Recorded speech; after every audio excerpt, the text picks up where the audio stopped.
കത്തി കത്തിയെടുത്ത് ഉമ്മാനെ കൊടുത്ത ഡേഞ്ചർ കളി കളിക്കുന്ന എന്താവശ്യം ഞാൻ ചെയ്യുന്നത്.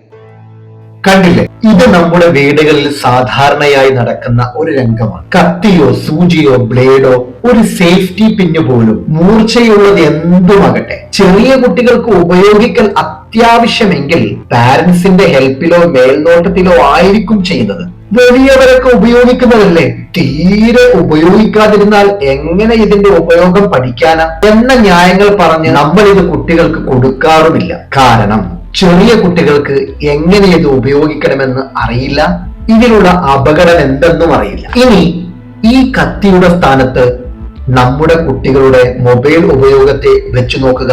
ഏറ്റവും പുതിയ പഠനങ്ങൾ പോലും കുട്ടികളുടെ പഠനത്തിനും ചിന്തകൾക്കും ദോഷകരമായി ബാധിക്കും എന്ന് പറഞ്ഞിട്ടും മയക്കുമരുന്നിനേക്കാൾ വലിയ അഡിക്ഷനാണ് മൊബൈലിലൂടെയുള്ളത് എന്ന് മനസ്സിലാക്കിയിട്ടുള്ള തത്വവും ആദർശവും പറയുന്ന ഫാമിലിയിൽ പോലും കുട്ടികൾ ഈ മൊബൈൽ ഗെയിമുകളുടെയും വീഡിയോകളുടെയും അടിമകളാണ്. എന്തൊക്കെ കാരണങ്ങൾ പറഞ്ഞാലാണ് പാരന്റ്സിന്റെ കയ്യിൽ നിന്ന് ഫോൺ വാങ്ങിച്ചെടുക്കുക എന്ന് മക്കൾക്ക് നന്നായി അറിയാം. പ്രൊജക്ട്, അസൈൻമെന്റ് എന്നിവ മുതിർന്ന കുട്ടികൾക്ക് കാരണമാകുമ്പോൾ ചെറിയ മക്കൾ എങ്ങനെയൊക്കെ എവിടെയൊക്കെ കരഞ്ഞാലാണ് ബുദ്ധിമുട്ടിച്ചാലാണ് ഇത് നേടിയെടുക്കുക എന്നും അറിയാം. പലപ്പോഴും ശല്യപ്പെടുത്താതിരിക്കാൻ ഫോൺ ഒരു ആയുധമായി നൽകി ശീലിപ്പിച്ചതും പാരന്റ്സ് തന്നെയാണ്.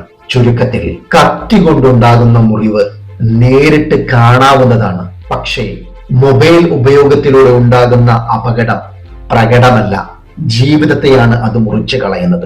ഈ പറഞ്ഞതിൽ പോലും മുടന്ത ന്യായീകരണം നിരത്തുന്നവരുണ്ട്. ഇതുപോലെ ഇപ്പോൾ ഫോൺ നൽകിയില്ലെങ്കിൽ മുതിർന്നാൽ അതിന്റെ ആർത്തിയോടെ സ്ഥിരമായിട്ട് ഉപയോഗിക്കുന്ന അവസ്ഥയുണ്ടാകും. എങ്കിൽ അവരോട് പറയാനുള്ളത്, ഇപ്പോൾ കത്തി നൽകിയില്ല എന്ന് കരുതി വലുതായാൽ കത്തിയെടുത്ത് മുറിച്ച് ശരീരം മുറിച്ചു മാറ്റുന്ന അവസ്ഥ ഉണ്ടാവില്ലല്ലോ. ഇതൊക്കെ ചില ന്യായീകരണങ്ങൾ മാത്രമാണ്. ഇവരോട് ഒന്നേ പറയാനുള്ളൂ, ആരാന്റെ മക്കൾക്ക്, ആരാന്റെ അമ്മയ്ക്കല്ല, ആരാന്റെ മക്കൾക്ക് ഭ്രാന്തായാൽ കാണാൻ നല്ല ചേലാണ്.